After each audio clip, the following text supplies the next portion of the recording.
Halo Sobat Bumi Nusantara dimanapun kalian berada. Kembali lagi tentunya bersama kita bertiga di channel Bumi Nusantara. Masih dalam sebuah program obrolan yang perlahan-lahan mulai tidak santai sebetulnya. Santai. Tambah tambah berat. Dan setelah di video-video sebelumnya kita sempat bahas ini itu. Sekarang kita agak-agak sedikit kembali lagi ke sesuatu yang berbau tentang Nusantara. Nusantara itu kan perjalanannya sangat panjang, banyak sekali aspek, subjek dan objeknya juga yang terlibat di dalamnya. Kali ini kita akan membahas, ya semoga juga menjadi interest kalian juga sih teman-teman, tentang hewan-hewan yang dipercaya ada dalam mitologi Nusantara kayak gitu sih. Karena ya kalau saya pribadi sih yakin sih harusnya sih ada. Dengan menilik perjalanan Nusantara yang begitu panjangnya, masa nggak ada sih gitu kan. Kalau saya cuma tahu satu sebenarnya yang saya percaya adanya, mungkin ya lambang negara kita. Oh iya, betul lagi. Atasnya mau omongan. Aku percaya ya salah satunya karena pernah ketemu. Tapi aku nggak tahu ya ini hewan mitologi ini berwujud atau enggak. Tapi Bentuknya waktu gimana? Hah? Bentuknya kayak kelelawar gede. kelelawar gede. Dan itu ditangkap orang. Tapi spesifik kelelawar ya? Maksudnya bentuknya ada kakinya kayak kelelawar, ada sayapnya tapi gede. Wajahnya gedenya. juga kelelawar ya? Apa kayak wajah Mas Kendar? Enggak, wajahnya malah kayak tikus. Oh ya kelelawar lah. Gedenya kalau boleh tahu Gedenya seberapa? lebih besar dari manusia, Mas. Oh ya, itu salah satu, wah ini sesaat tahu ini. Salah satu mitologi Nusantara yang memang konon katanya itu peninggalan apa ya? Zaman dinosaurus yang bisa terbang yang ada di Nusantara itu namanya ahol. Bukan India, ahol. Itu kelelawar, tapi besar. Ahol Mukreje. Ahol apa? Ahol Mukreje. Apa itu? Ya, artis India. bukan. Acol. Jadi dan konon katanya ada, saya lupa namanya, peneliti Belanda itu memang pernah menemukan, tapi zaman dulu banget menemukan itu di pegunungan Salak, Gunung Salak. Pernah melihat gitu. Jadi kalau pernah Tasya bilang itu ya benar, itu memang di Ahol di Gunung Salak. Itu benar. Waktu itu ngeliatnya gimana? Cerita dikit dong biar kita bisa tahu. Jadi lagi emang orang-orang ini udah menemukan binatang ini, jadi berwujud binatang ya. Ditemuin, diikat di bambu gitu. Dan orang kalau berdiri di sebelahnya itu gede banget, Mas. Yang foto itu ya? Iya, foto yang pinggir aja. jalan itu kan ya? Oh iya. Oh saya nggak paham kalau memang itu beneran ya. Kalau memang beneran itu mereka Itu sempat menemukan viral. seperti itu, yaitu ahol. Ahol itu memang bentuknya kelelawar yang memang sebesar manusia. Berbahaya lah men. Sebelum lebih jauh lagi ya Mas, maksudnya kenapa sih hewan-hewan ini dimitologikan? Gini sih, kita pilah dulu nih. Ya. Karena kita bicara mitologi, sebenarnya mitologi itu ranahnya nanti pembuktian secara sejarahnya susah. Ngomongnya mitologi, jadi nggak ada data empiris apa kayak penemuan fosil ini yang panjang sekian, nggak ada. Mitologi itu berarti ranahnya dari cerita yang beredar dari masyarakat, dari tua ke cucu segala macam, sama dari sisi spiritual. Sudah, jangan tanya apa bukti empiris. Bahkan ada yang mitologi memang nggak ada juga wujudnya, ya sekedar cerita aja sebetulnya. Itu berarti kalau balik lagi kita ngomong Garuda. Ya kita cari wujudnya secara yang manusia, yang kepalanya elang, punya taruh elang, badannya bulu emas. Itu kan mitologi dari India, cerita India kan, dari cerita agama Hindu India diadopsi ke Indonesia. Ya dicari wujudnya secara visualnya nggak dapet. Ya kita harus sepakat bahwa itu ya cerita Garuda. Kalau ahol jatuhnya setengah-setengah, cuma sekarang kan benar-benar nggak diilmiahkan. Ya udah jadinya ranahnya mitologi, tapi beberapa saksi ngelihat bahwa indikasinya itu binatang sisa-sisa binatang zaman Dinosaurus. Zaman prasejarah yang dulu. Komodo lah ya. Ya, Komodo, teman-temannya Dragon lah. Dragon apa namanya? Oh, Dragon Lizard. Ya pokoknya itulah. Komodo itulah namanya. Dragon Ball.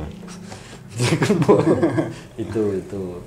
Terus kalau yang populer lagi itu sebetulnya ini mitologi teman-teman. Berarti ada yang manusia harimau. Kalau manusia harimau itu teman-teman akan sering populernya kalau nggak di Jawa Barat, di Sumatera. Yang populer justru yang masih sekarang diamini itu di daerah Pegunungan Kerinci atau ada yang bilang di Bukit Barisan Padang sana Kerinci itu ada Cindaku, itu sosok apa ya? Namanya Cindaku. Cindaku. Nanti kita bahas lebih lanjut. Mas Genta ini soalnya sempat nulis itu kemarin. Cindaku manusia setengah harimau lah. Kenapa atau apa nanti kita bahas nanti. Terus ada lagi yang apa ya? Orang Bati. Orang Bati itu, nah makanya tadi aku tanya ke Tasya, bentuknya ini benar-benar kayak kelelawar. Kepalanya apa tadi? Tasya bilang kepalanya kayak tikus. Ya sudah, ahol. Soalnya kalau nanti sayapnya kelelawar tapi monyet benar-benar badan monyet, itu orang Bati. Itu mitologi seram, pulau seram sana yang memang itu agak kurang baik. Konon katanya suka makan anak kecil. Makanya nanti ada di sana kalau maghrib jangan di luar, masuk rumah. Anak kecil nggak boleh main ke pinggir laut di jam-jam tertentu. Itu adalah mereka itu cara menakutinnya. Nanti ada orang Bati ngambil kamu makan aku. Itu lagi. Terus ada bentuk mitologi yang terkait sama toleransi, namanya warak ngendok. Kalau teman-teman sering ke Semarang, warak. Apa lagi itu? Warak itu apa warak? Warak itu kayak bentuk warok, saya tahu. Bukan warak. Ngendok itu kan bertelur. Warak itu suci sebenarnya. Warak, cuma warak di sini tuh suci tapi kayak bentuknya itu kayak kulturasi tiga budaya, tiga agama. Karena di situ dia ada unsur naga mewakili Chinese, China. Terus ada badannya itu onta, kulitnya itu kayak naga, badannya kepalanya itu naga, kulitnya naga, tapi badannya itu badan onta mewakili unsur Arab, kakinya kambing mewakili orang Jawa. Karena itu posisinya di Pantura, dan itu posisinya kalau kita bicara sejarah Pantura, jadi kita bicara bahwa di Pantura kita dulu itu dari zamannya Ratu Sima bahkan kan, Kalingga itu telah terjadi proses perdagangan, toleransi beragama, alkulturasi budaya, susah ngomongnya, alkulturasi budaya. Jadi di sana itu ada unsur China berlabuh, ada unsur dari Timur Tengah Arab datang, ditambah orang Jawa. Intinya sih ya sebenarnya itu bentuk toleransi beragama juga, bentuk akulturasi budaya. Cuma beberapa akhir ini dipakainya untuk kayak diwujudkan kalau orang selesai puasa Ramadan kayak jadi dia bertelur, telurnya itu suci, waraknya suci, menghasilkan kita tuh kayak lahir kayak seorang fitrah. Kan orang habis puasa Ramadan kan kalau lolos kan kayak Idul Fitri kan artinya fitrah, seperti kembali kayak bayi nggak punya dosa. Filosofinya itu, tapi menganut akulturasi tiga budaya itu. Terus kalau yang terakhir itu lembu swana. Lembu swana itu di Mahakam ya. Konon katanya itu kan penjaga suka Mahakam yang ada unsur lembu, naga, ada singa, gajah, garuda, kambing, sapi, ayam dan sebagainya. Dia ada yang gajah di belalainya. Ada taji, ayamnya, sayapnya garuda, sisiknya naga, ada tanduk, lembunya, itu segala macam. Itu yang mitologi yang benar-benar populer lah, yang umum. Yang kelasnya itu kalau mitologi yang bawahnya banyak. Mitologi apa yang banyak? Babi ngepet. Itu kan hewan, mitologi Nusantara. Cuma konotasinya negatif dan memang terkait dengan praktisi kurang baik, praktisi ilmu hitam kurang baik lah untuk mencuri. Nanti ada babi ngepet, ada namanya teman-teman mungkin di daerah yang istilahnya ngeblek itu nanti tiap dia datang itu ada suara kayak kepakan saya plak. Dia tapi nyurinya padi di lumbung. Zaman dulu kan lumbung. Kalau dia lewat satu lumbung itu padinya satu butir aja habis curi. Itu sepakai itu orang yang berubah jadi itulah mempelajari ilmu buat mencuri, ngepet itu. Terus ini Mas, mungkin kalau kita berbicara tentang relate-nya, karena ini kan hewan-hewan mitologi ini kan bisa kayak dipandang kayak wah kayak nggak mungkin ada gitu kan. Dan mungkin kalau kita cari sesuatu yang relate dan bentuknya masih sangat-sangat dekat dengan kita tuh kan juga Nusantara pernah mencatat lah bahwasannya ada dari dulu tuh ada maksudnya hewan buas, harimau tentunya itu kan selalu ada dalam catatan sejarah Nusantara. Apakah harimau itu juga termasuk hewan mitologi juga? Iya, jadi balik lagi maungnya itu. Jadi balik lagi kan kalau mitologi kan Tadi harimau terwakili dari Sumatera kan Cindaku, kalau di Jawa Barat nanti ada namanya Maung. Nanti kalau di Jawa Timur Brawijaya 5 juga macan putih. Di Belambangan, Tawangalun, macan putih juga. Sama mitologi binatang juga. Nanti kalau menyentuh hidup Bali ada naga besuki. 3 naga itu kan, naga baruna itu kan, itu sama mitologi juga kan. Sama. Jadi masih banyak sebenarnya teman-teman terkait kalau bicara mitologi secara luas ya. Tapi kalau nanti dispesifikkan lagi kayak mitologi untuk praktisi orang nyuri babi ngepet. Nanti kalau mitologi tadi Mas Genta ngomong harimau terkait perkembangannya guru besar di Nusantara, harimau misalnya dari perjalanannya guru besar mulai dari Sumatera Utara, Medan ada itu manusia harimau pasti ada di Medan kan. Ada. Sampai turun ilmu pencaknya kan ada sile apa sile namanya? Sile apa sile harimau itu kan ilmu ya wujudnya kayak kanuragan, ilmu pencak, cari khas ini orang Batak nggak tahu Bun. Itu sile harimau itu khas dari gaya harimau yang dulu diturunkan dari salah satu tokoh guru besar lah yang jalan dari Sumatera nanti sampai ke Bali. Nanti Mas Genta di bukunya kalau memang diizinkan ditulis di bukunya Mas Genta di psikologi bukunya. Itu menceritakan perjalananku, salah satu guru besar sebenarnya guru besar Nusantara juga ya, nanti dia bukan hanya pencak, nanti itu kan pecahan nanti turun ke Padang, ke Kerinci itu tadi, nanti Cindaku tadi manusia harimau itu salah satu yang jangan dilihat ini ya, jangan dilihat keilmuannya, karena manusia harimau yang ajaran yang beliau kasihkan sebenarnya fungsinya hanya untuk menjaga keharmonisan antara populasi manusia dan harimau biar tidak saling mengganggu.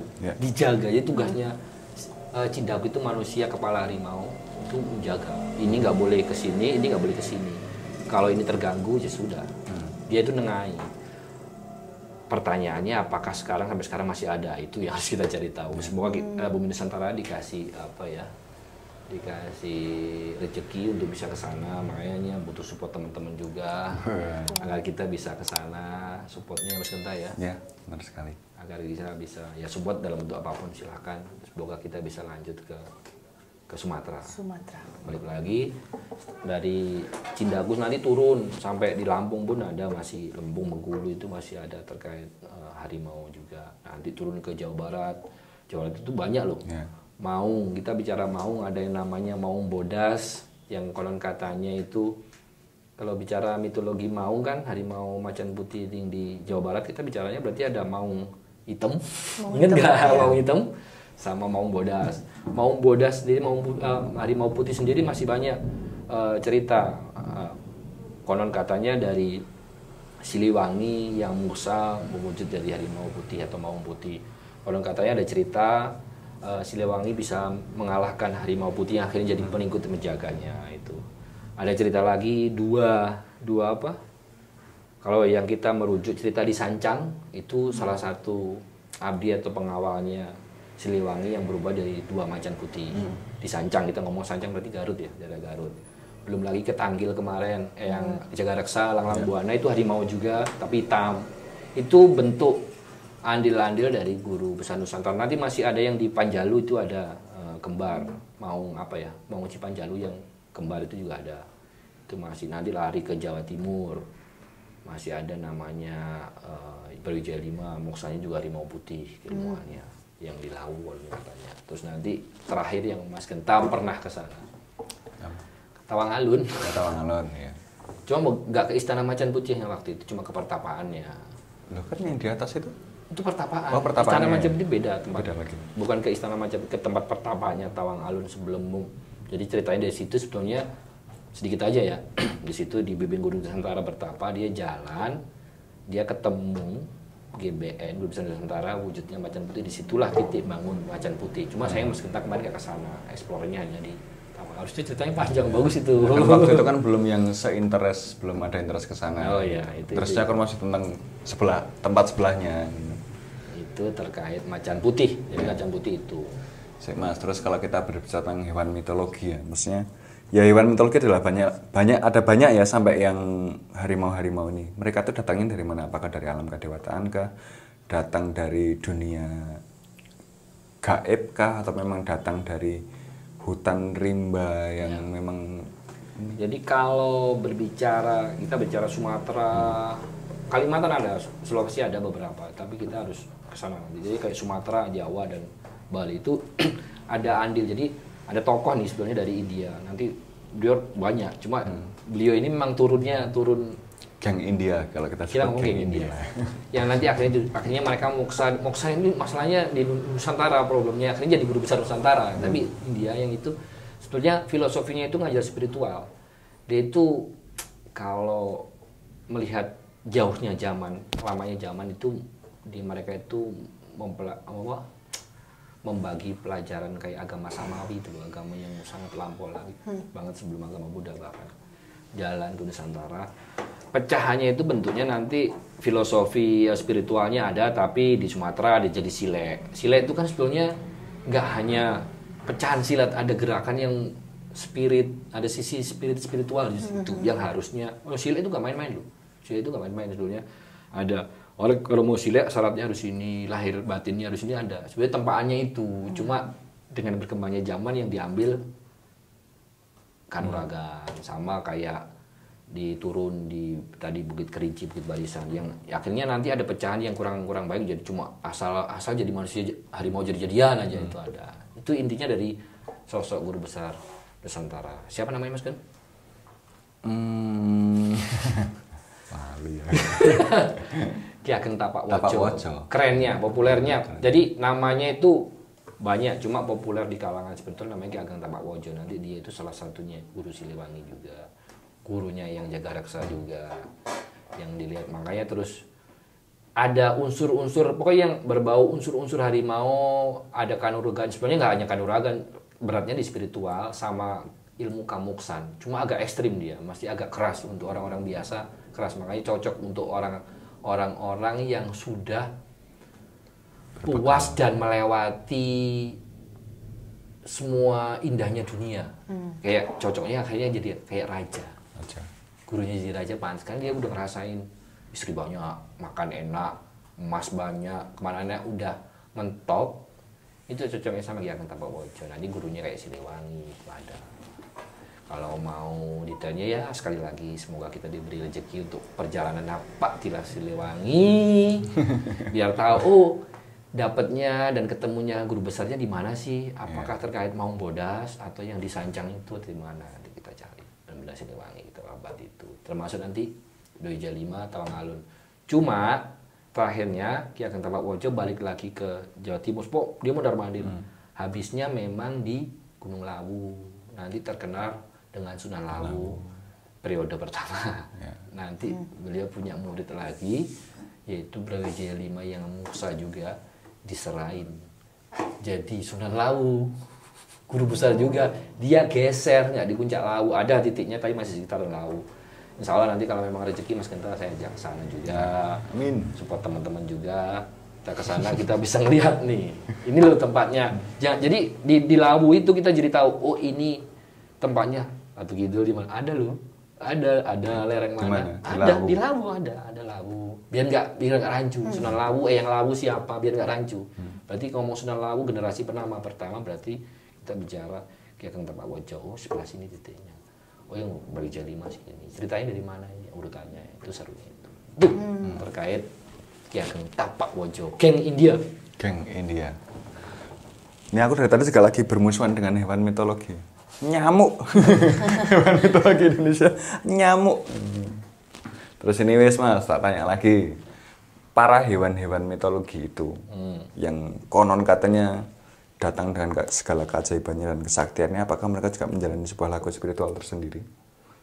Terutama kalau dalam kasus harimau lah yang kita jalani kan harimau. Jadi kalau bicara ini akhirnya jadi sedikit spoiler. Sebetulnya gini, kalau bicaranya manusia yang menjalani jalur Ki Ageng Tapak Wojo yang akhirnya ada unsur harimau yang nanti akan bisa menyerap semua. Kita ngomong harimau itu nggak hanya kekuatan tuh, karismanya seorang raja datang, bagaimana dia bisa mengontrol seorang raja yang nggak asal. Harimau itu bijak, dia nggak asal makan binatang yang di hutan itu kan, pilih-pilih kan. Bagaimana itu filosofinya itulah dalam itu. Kalau itu startnya sosok manusia, ya dia laku. Tapi kalau nanti sosok harimau yang dari bangsa jin yang dampingin raja, ya nggak usah laku. Memang ya wis lah. Jadi perwujudan kekuatan seorang harimau, wujud jadi harimau, dia dampingin sosok yang pantas dan cocok sinkron jadi khas harimau. Khas harimau itu jangan cuma kekuatan. Tapi cara dia menyeimbangkan tadi kan menyeimbangkan nih sosok ini nih, menyeimbangkan dari manusia jangan ke tempatnya harimau, dari harimau jangan ke tempatnya manusia. Caranya gimana? Apa dia keliling aja untuk menyeimbangkan itu? Apa ada cara apa yang dilakukan? Oh, yang di Cidaku. Oh, yang Cidaku dia kayak patroli dan dia turun temurun ilmunya. Patrolinya tuh ya udah muter-muter aja, ya, muter gitu, tanpa ada laku-laku yang dilakuin. Udah selesai. Jadi pelakunya manusia yang jadi Cidaku itu manusia. Cidaku itu kan manusia setengah harimau lah ya. Itu laku lah.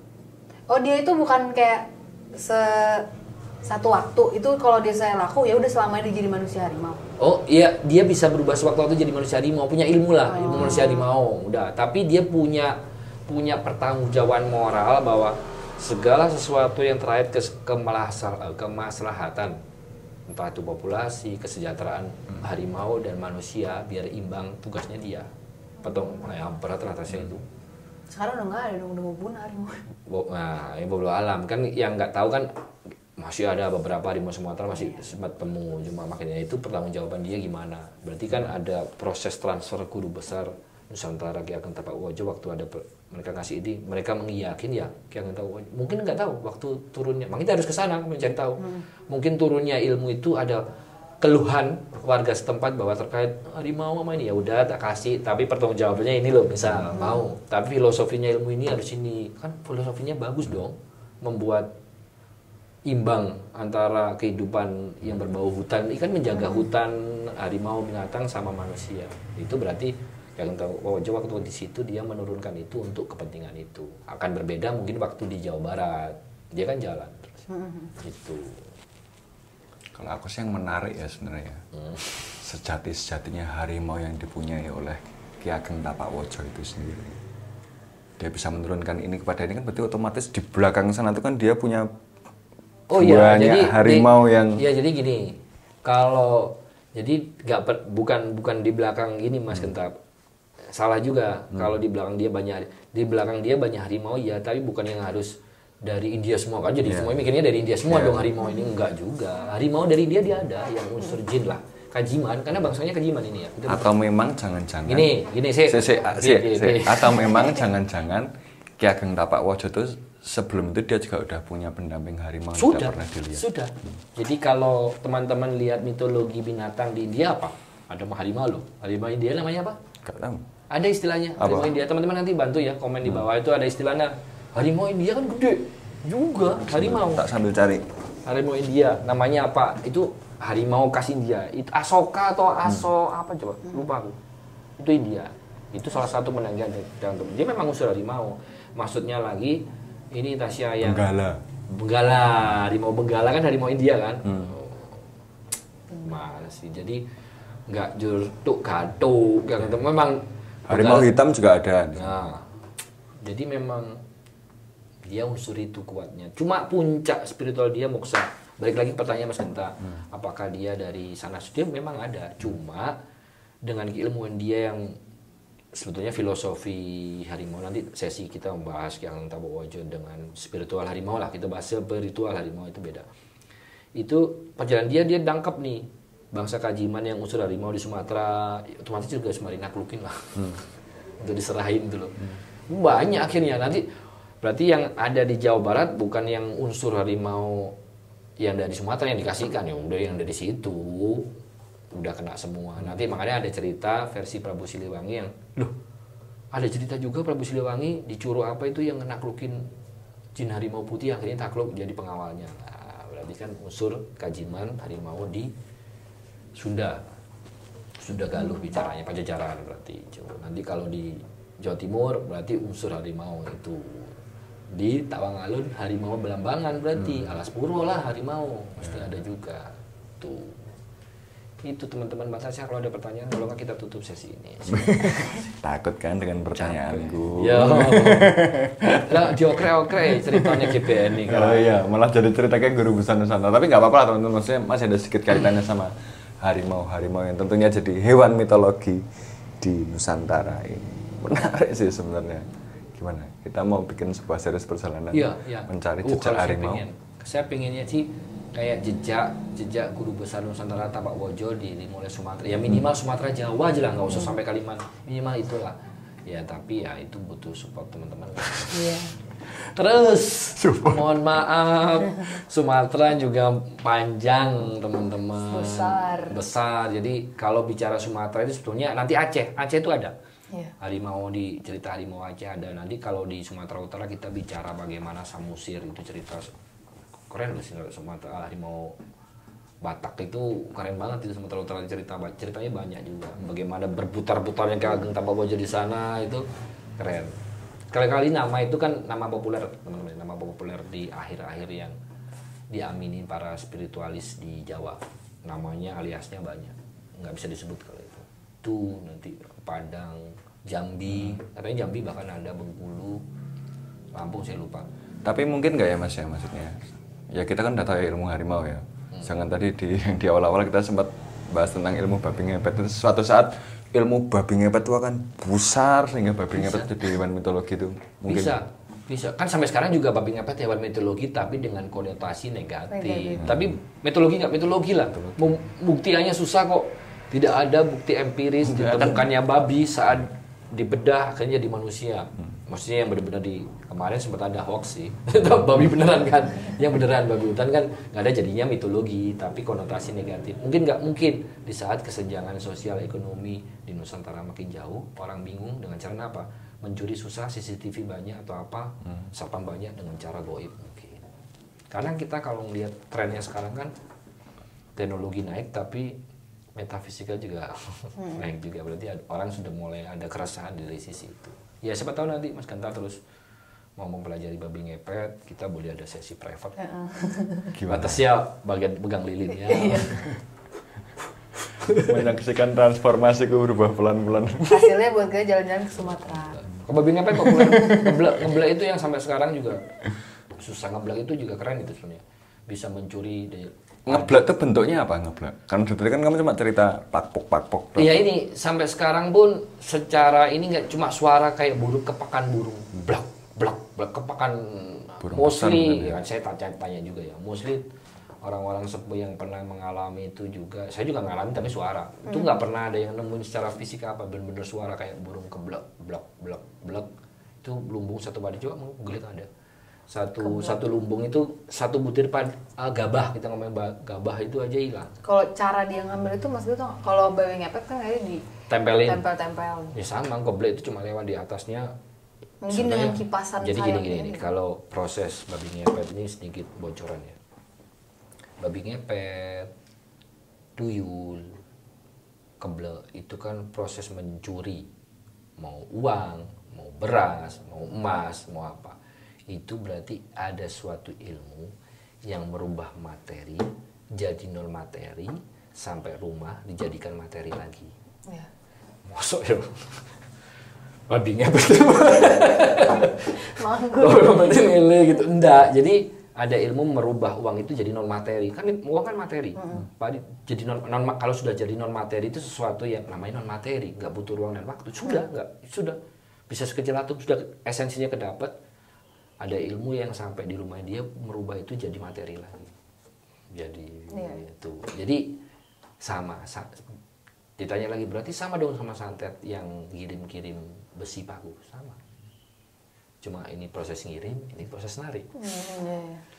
Jadi harusnya orang ngepet itu bisa nyantet, harusnya. Cuma dia nggak tahu clue-nya, harusnya bisa. Karena basicnya itu, karena dia kan orang ngepet itu cuma kasih rapalan, ini nurut aja sama kuncennya kan. Harusnya kuncennya itu tahu, bisa. Karena sama aja itu. Materi jadi non materi jadi materi lagi. Sama aja ngirim santet. Ini materi paku berubah jadi non materi kan biar bisa dikirim gampang. Sampai udah deket orangnya, tek jadi materi di dalam.